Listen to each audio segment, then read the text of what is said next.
Hello friends, स्वागत है मेरे YouTube channel facts and figure club में। आज हम लेकर आए हैं आप लोगों के लिए बजट विशेष।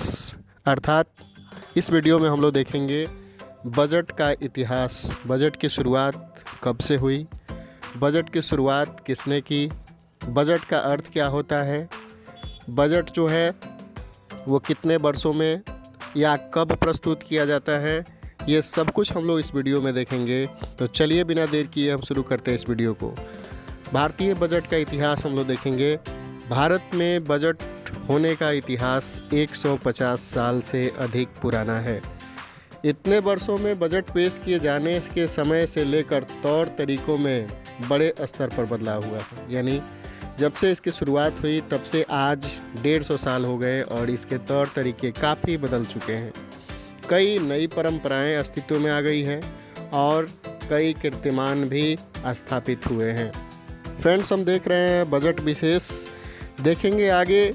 7 अप्रैल 1860 को देश का पहला बजट ब्रिटिश सरकार के वित्त मंत्री जेम्स विल्सन ने पेश किया था। यानी सबसे पहला जो बजट था वो 7 अप्रैल 1860 को पास किया गया था। देश के पहले वित्त मंत्री जो थे वो ब्रिटिश सरकार के थे और उनका नाम था जेम्स विल्सन। और हम आपको जेम्स विल्सन का फ़ोटो भी दिखाएंगे यहाँ पे। यही है जेम्स विल्सन जिन्होंने सबसे पहले बजट पेश किया था। बजट शब्द की उत्पत्ति फ्रेंच भाषा के लैटिन शब्द बुल्गा से हुई। इसका अर्थ होता है चमड़े का थैला। बुल्गा से फ्रांसीसी शब्द बोगेट की उत्पत्ति हुई। इसके बाद अंग्रेजी शब्द बोगेट अस्तित्व में आया। इससे बजट शब्द बना। अर्थात आप यहाँ देखेंगे कि बजट शब्द बनने में कितने भाषाओं का परिवर्तन हुआ है। सबसे पहले लैटिन शब्द बुल्गा, उसके बाद से फ्रांसीसी शब्द बोगेट, उसके बाद से अंग्रेजी शब्द बोगेट अस्तित्व में आया और इसी से बजट शब्द बना, जिसका मतलब होता है चमड़े का थैला, जो आप देख रहे हैं यहाँ पे। 1924 से लेकर के 1999 तक बजट फरवरी के अंतरिम कार्यकारी दिन शाम 5 बजे पेश किया जाता था। यह पर था सर बेलिस ब्लैकेट, जिनको आगे मैं दिखाऊंगा बेलिस ब्लैकेट कौन है। सर बेलिस ब्लैकेट ने 1924 में शुरू की थी। इसके पीछे का कारण रात भर जागकर वित्तीय लेखा जोखा तैयार करने वाले अधिकारियों को आराम देना था। 2000 में पहली बार यशवंत सिन्हा ने बजट सुबह 11 बजे पेश किया था। यानी यहाँ आप देखेंगे 1924 से लेकर के 99 तक जो है बजट जो है वो फरवरी के अंतिम कार्यकारी दिन, यानी फरवरी का जो अंतिम वर्किंग डे होता था उसी दिन शाम को पेश किया जाता था। और इसकी प्रथा जो है बेसिल ब्लैकेट इन्होंने शुरू किया था 1924 में। उसके बाद से जो है यह प्रथा 2000 में पहली बार जसवंत सिन्हा जी ने बजट को सुबह 11 बजे पेश किया था। आगे हम लोग देखेंगे इस बजट के बारे में।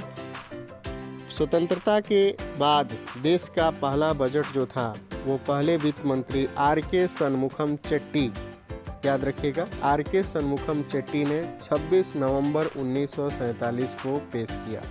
इसमें 15 अगस्त 1947 से लेकर के मार्च 1948 के दौरान 7.5 महीनों को शामिल किया गया था। यानी स्वतंत्रता के बाद पहला बजट जो है, सबसे पहले स्वतंत्रता के बाद जो वित्त मंत्री थे आर.के. शनमुखम चेट्टी, जिनसे परिचय मैं आपको कराऊंगा। आर.के. शनमुखम चेट्टी ने सबसे पहले स्वतंत्रता के बाद जो है वो बजट को पेश किया था।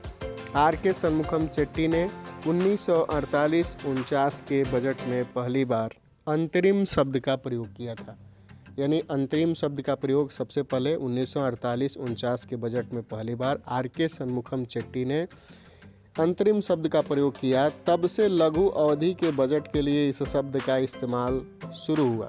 यानी उसी समय से लेकर के 1948-49 से लेकर ही अंतरिम शब्द का इस्तेमाल किया जाता है। और अब हर बजट में, यानी जब भी बजट पेश किया जाता है तो उसमें इस अंतरिम शब्द का इस्तेमाल जो है वो किया जाता है। भारतीय गणतंत्र की स्थापना के बाद पहला बजट 28 फरवरी 1950 को जॉन मथाई ने पेश किया था। यानी 28 फरवरी 1950 को गणतंत्र की स्थापना के बाद जॉन मथाई ने बजट को पेश किया। इस बजट में योजना आयोग की स्थापना का वर्णन किया गया था। सी.डी. देशमुख वित्त मंत्री होने के साथ रिजर्व बैंक के पहले गवर्नर भी थे। उन्होंने 1951-52 में अंतरिम बजट पेश किया। 1955-56 से बजट जो है वो कागज़ हिंदी में भी तैयार किए जाने लगे, यानी उसके पहले हिंदी में तैयार नहीं किए जाते थे। तो यहाँ देख सकते हैं हम लोग कि भारतीय गणतंत्र के बाद जो है 28 फरवरी 1950 को जॉन मथाई ने पेश किया था और इस बजट में योजना आयोग की स्थापना का वर्णन भी किया गया था। CD देशमुख वित्त मंत्री भी थे और रिजर्व बैंक के पहले भारतीय गवर्नर भी थे। उन्होंने 51-52 में अंतरिम बजट पेश किया था। 55 और 56 में आप देखेंगे कि सबसे पहले जो है वो हिंदी का प्रयोग किया गया था। आगे हम लोग देखेंगे 1958-59 में देश के तत्कालिक प्रधानमंत्री जवाहरलाल नेहरू ने बजट पेश किया था। उस समय वित्त मंत्रालय उन्हीं के पास था, इसीलिए 1958 और 59 में जवाहरलाल नेहरू ने इस बजट को पेश किया था। ऐसा करने वाले देश के वो पहले प्रधानमंत्री बने। इंदिरा गांधी ने भी प्रधानमंत्री रहते बजट पेश किया था और पहली महिला थी इंदिरा गांधी जिन्होंने बजट पेश किया था, क्योंकि उस समय जो है वित्त मंत्रालय इन्हीं दोनों प्रधानमंत्रियों के पास था, जवाहरलाल नेहरू, उसके बाद इंदिरा गांधी ने भी यहाँ पे बजट को पेश किया है। तो पहली महिला बनी इंदिरा गांधी। अब तक बजट पेश करने वाली और वित्त मंत्री का पद संभालने वाली वे देश की इकलौती महिला रही। उसके बाद जो दूसरी महिला बनी वो निर्मला सीतारमण जी बनी, जो कि दूसरी भारतीय महिला बनी भारत का बजट पेश करने वाली। तो इस तरीके से हम देख रहे हैं भारत के बजट का इतिहास, कब से इसकी शुरुआत हुई, अभी तक कितने लोगों ने बजट को पेश किया, इसमें कई नए बदलाव हुए। मोरारजी देसाई ने अब तक सर्वाधिक 10 बार बजट पेश किया है। 6 बार वित्त मंत्री और 4 बार उप प्रधानमंत्री रहते हुए उन्होंने ऐसा किया। अपने जन्म दिन पर भी बजट पेश करने वाले वह एकमात्र मंत्री थे, यानी मोरारजी देसाई ने सबसे ज़्यादा जो है वो 10 बार बजट को पेश किया है। 6 बार तो वो वित्त मंत्री रह करके और 4 बार उप प्रधानमंत्री रहते हुए उन्होंने बजट को पेश किया है। और यही नहीं, अपने जन्मदिन पर भी बजट पेश करने वाले वह एकमात्र मंत्री थे। तो इस तरीके से देख सकते हैं हम लोग बजट का इतिहास, कि बजट का इतिहास जो है अब तक कितने जो है लोगों ने बजट पेश किया, कौन कौन से नए बदलाव हुए, आगे हम लोग देखेंगे। आगे हम लोग बात करते हैं बजट छपने के लिए भेजे जाने से पहले वित्त मंत्रालय में हलवा खाने की रस्म निभाई जाती है। यानी जब बजट जो है वो छपने के लिए जब भेजा जाता है तो उससे पहले वित्त मंत्रालय में हलवा खाने की रस्म निभाई जाती है। इस रस्म के बाद बजट पेश होने तक वित्त मंत्रालय के संबंधित अधिकारी किसी के संपर्क में नहीं रहते। परिवार से दूर उन्हें वित्त मंत्रालय में ही तो रुकना पड़ता है। तो ये एक बहुत बड़ी बात है कि यहाँ पे देख सकते हैं कि बजट जब छपने के लिए भेजा जाता है तो उसके पहले हलवा सभी लोग खाते हैं। हलवा खाने की एक रस्म होती है।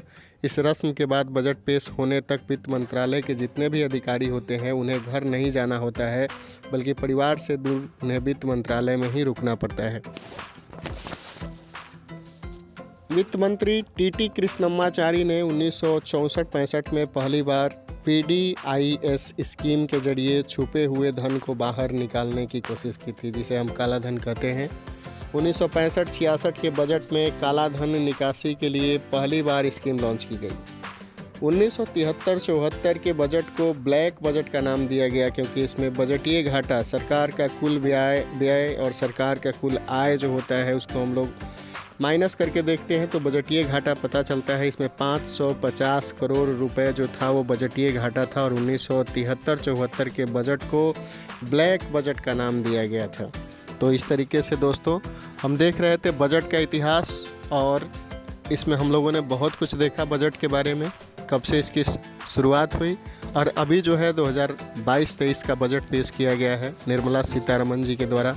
इस बजट में भी बहुत सारी खास बातें हुई है और इसमें जो है आपको डिजिटल यूनिवर्सिटी, डिजिटल रुपए और 400 जो है वंदे भारत जो है ट्रेन चलाने की बात कही गई है, प्लस 60 लाख जो है वो नई नौकरियां जो है वो आप लोगों को मिलेंगी। ऐसा योजना बन रहा है कि नई जो है 60 लाख जो है नौकरियां दी जाए भारत के युवाओं को, तो ये जो था भारत का इस बार का जो बजट था 22-23 का, इसको निर्मला सीतारमण जी ने ही और 2021 में भी निर्मला सीतारमण जी ने ही पेश किया था। तो इस वीडियो में हम लोग इतना ही देखेंगे, और अगर ये वीडियो आपको अच्छा लगे तो लाइक करें और इस वीडियो को शेयर भी करें ताकि लोगों को भी पता चल सके।